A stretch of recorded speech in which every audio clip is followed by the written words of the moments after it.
Let's hop into another book. It's story time. The Poky Little Puppy's First Christmas by Justine Corman. Illustrations by Jean Chandler. When the winter sun peeked through the window of the McCrae's house that morning, 4 little puppies tumbled out of bed and played until it was time for breakfast. Polly, Penny, Pickles, and Pat ate at 4 bowls in a row, their 4 little tails a-wagging.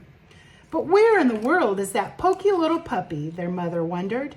Poky was still fast asleep. His mother nudged him and said, "Come on, Poky, today is Christmas Eve." Poky yawned and stretched. Even on a special day like Christmas Eve, he was still Poky. 4 little puppies rode on a sled pulled by Tommy McCrae. But where in the world was the Poky little puppy? He was saying goodbye to his mother. Poky promised he wouldn't be late. Then he ran across the yard to follow the sled. At the edge of the yard was a gate, and outside the gate was a meadow. Across the meadow was a forest crowded with Christmas trees.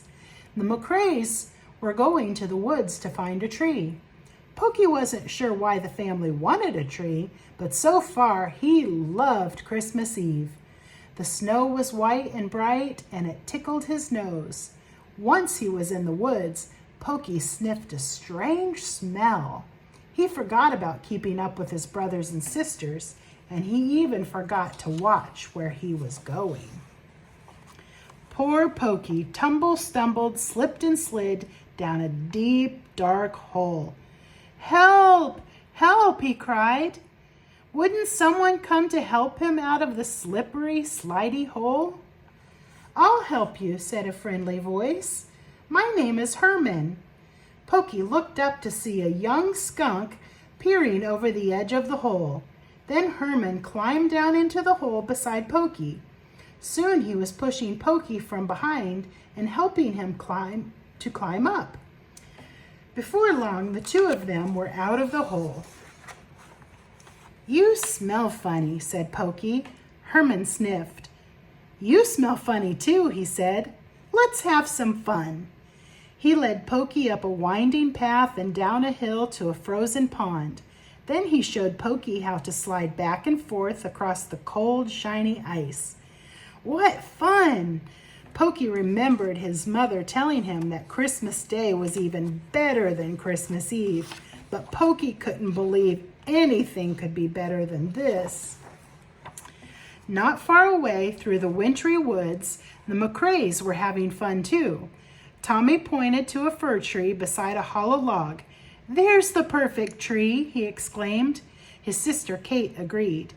Mr. McCrae raised his axe and whacked until, crack, the tree fell.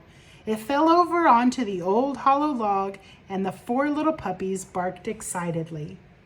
Poky heard Pickles call, "Poky! Come on, Poky!" He remembered his promise not to be late, but he wondered if he would see his new friend again. "It's easy to find me," Herman said. "I live in a hollow log just over that hill." Poky ran up a hill and down another and through the snowy woods toward home. Suddenly, he saw something in the snow and stopped. Poky sniffed the strange object up and down and all around. He had found an old red rubber boot. The boot was too wonderful to leave behind, so Poky dragged it out of the woods, across the meadow, and into the McCrae's yard. "I told you not to be late," Poky's mother scolded gently when he came through the gate. "Look what I found!" Poky exclaimed. His mother shook her head and said firmly, "You can't take that messy, muddy old boot into the house." Sadly, Poky left the boot by the garden gate. After a tasty supper, the puppies helped decorate the Christmas tree. Poky sniffed at the fragrant green branches. Penny nibbled a strand of popcorn. When the tree was glowing with winkly, blinking lights and shimmery, shiny glass balls, Poky's mother told her puppies all about Christmas. "And to celebrate this special day, we give each other presents," she said at last. "We will get presents too. asked Penny. "Look under the tree tomorrow morning and you'll find out," said their mother. Then she sent the puppies to bed. Poky, of course, was the last to reach the cozy cushion where the puppies slept.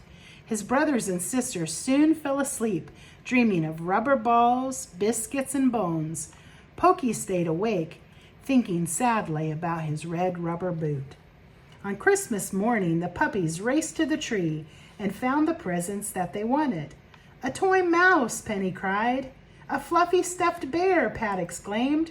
A biscuit," said Pickles with a sigh. Polly chased a brand new bouncing ball. Poky tore open his big package. "My boot," he cried happily, "and it's all shiny and clean." After breakfast, a gentle snow started to fall. Poky's brothers and sisters went off to play in the meadow. "Please don't be late for Christmas dinner," said Poky's mother. Then Poky ran out of the gate, across the meadow, and into the woods to find Herman. The skunk was nowhere in sight, so Poky followed his nose. It took a long time, but Poky finally found a wet, cold, and miserable Herman. "What happened?" Poky asked. Herman said sadly, "I'll show you." Poky followed the skunk up the hill to the hollow log that had been Herman's home. The McCraes had crushed it accidentally when they cut down their Christmas tree. Poky felt sorry for Herman. The little skunk was alone in the cold, snowy woods, and he had no home. So Poky took Herman home with him through the woods, across the meadow, and through the garden gate. Poky's mother was amazed to find that her puppy had made friends with a smelly skunk. But Poky's mother felt sorry for Herman too. That night, she let him sleep in the doghouse she and her puppy shared in the summer.